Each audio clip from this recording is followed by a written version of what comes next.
పూర్వజన్మలో పరమభాగవతుల సాంగత్యం చేత ఈ రీతిగా ప్రహ్లాదునికి శ్రీహరి పాద సేవాభావం అమితంగా కలిగింది.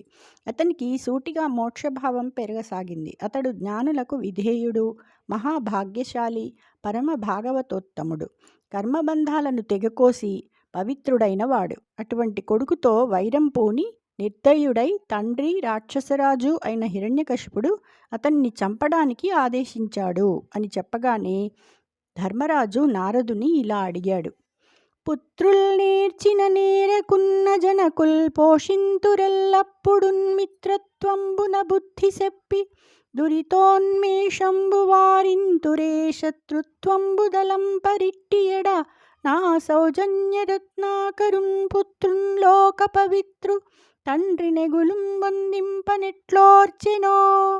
కొడుకులు చేతనైన వారైనా చేతకాని వారైనా తండ్రులు వారిని ఎల్లకాలము పోషిస్తారు. వారు చెడు త్రోవల్లో పోతే మిత్రుల్లా బుద్ధి చెప్పి వారిని వారిస్తారు. వారి పట్ల శత్రుత్వం మాత్రం పెంచుకోరు. మరి లోకం తీరు ఇలా ఉంటే మిక్కిలి సజ్జనుడు పవిత్రుడు అయిన కొడుకును తండ్రి ఎలా హింసించగలిగాడో. జై శ్రీకృష్ణ.